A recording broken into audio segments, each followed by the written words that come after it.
有两支球队在1个多世纪的时间里相爱相杀，互为敌手，却共用一个球场，从国内联赛一直互殴到欧冠，却肩膀靠着肩膀一起看烟花。这座城市自然是米兰。这两支球队就是 AC 米兰和国际米兰，他俩今年在欧冠又互锤起来。可能其他的 UP 主都要趁机聊一下米兰双雄的恩怨情仇，而本司机是正常的 UP 主吗？聊就聊点不一样的。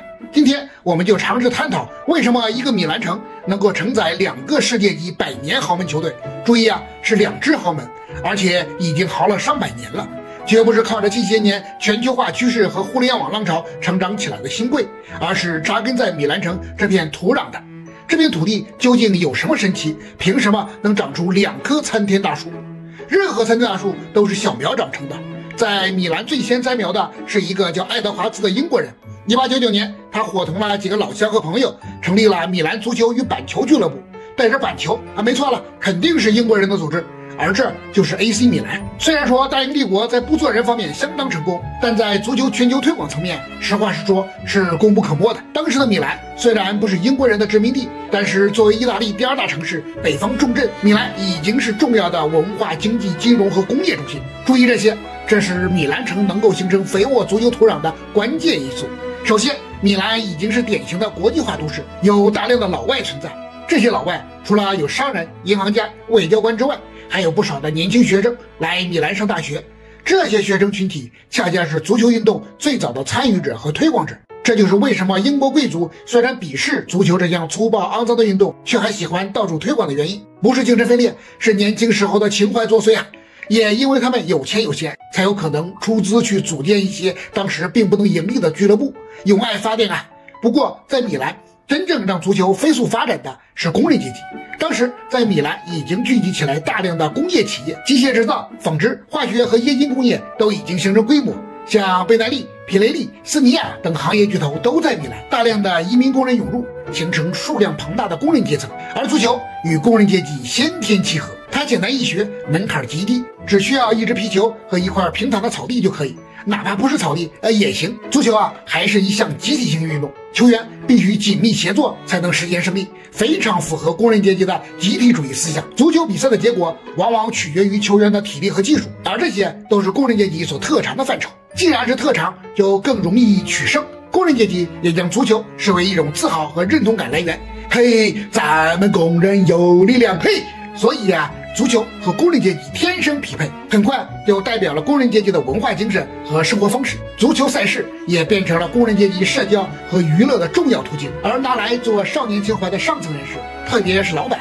也顿时觉得这玩意儿虽然不赚钱，但是可以算是给工人的福利了，安抚住了，在其他地方不就少花钱了，不也相当于赚钱了？你他娘的还真是个天才！足球在米兰城就成为了各阶级都十分喜爱的运动方式。除了 AC 米兰之外，至少还有 CRDA 米兰、米兰人等好几支球队，但 AC 米兰的水平是最高的。1901年成立2年的 AC 米兰获得全国足球锦标赛的冠军，而这项赛事也是意甲的前身。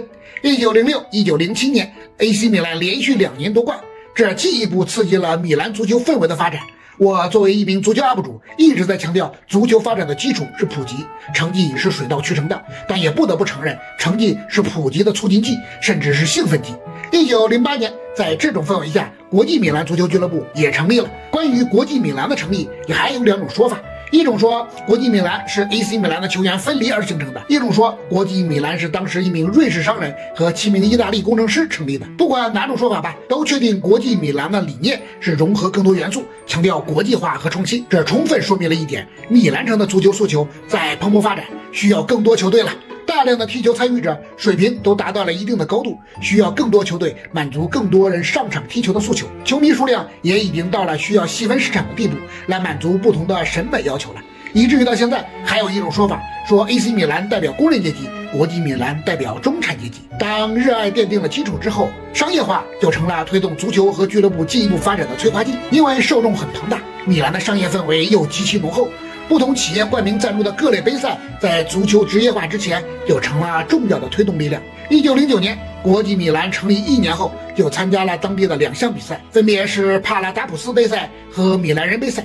其中帕拉达普斯杯就是有一家啤酒厂赞助，连续举办了7年的杯赛，而国际米兰也相当有远见。1910年成立第2年就成为股份制公司，开始商业化运作。而1929年意大利甲级联赛正式职业化的时候，国际米兰的主要股份属于贝洛克和梅蒂尼。梅蒂尼以前是球员，当时是国际米兰主席，而贝洛克就是米兰纺织行业大亨，也是国际米兰当时的主要投资者和赞助商。在他的支持下，国际米兰在意甲职业化的第1个赛季就夺得了冠军，其中朱塞佩·梅阿查就在这个赛季出场33次，打进31球。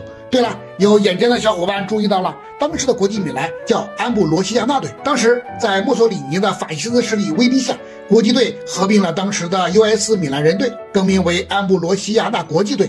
而在1937到38赛季、39到40赛季，国际米兰再度获得意甲冠军。然后在50、60年代，国际米兰大放异彩，拿下了5个意甲冠军。AC 米兰也不遑多让，50、60年代一共获得了6个意甲冠军。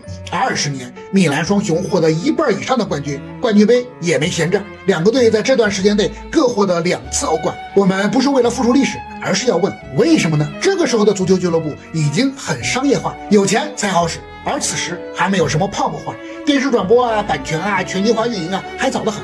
就像现在的小俱乐部一样，必须要靠当地的球市。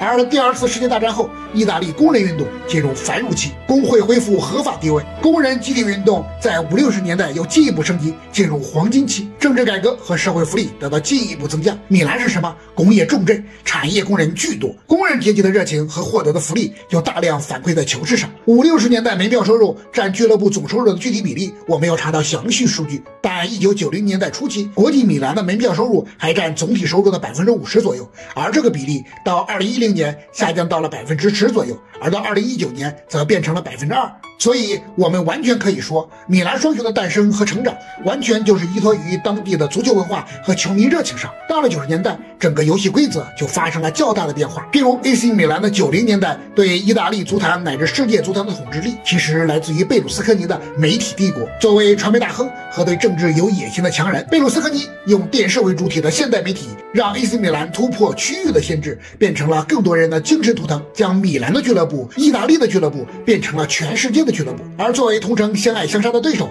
国际米兰也在竞争中同样水涨船高，而吸引了大量的拥趸，特别是海外的关注，让米兰双雄的成长基础变成了全世界的球迷。这就是为什么在意大利经济持续低迷、电话门之类的摧毁性打击下，还有全世界各国的资本相继往米兰双雄身上砸。这个赛季2支球队能够聚首欧冠半决赛，在梅阿查球场连开2场球迷狂欢节的原因。我们回过头来总结一下，看一个城市承载起一支足球俱乐部需要什么。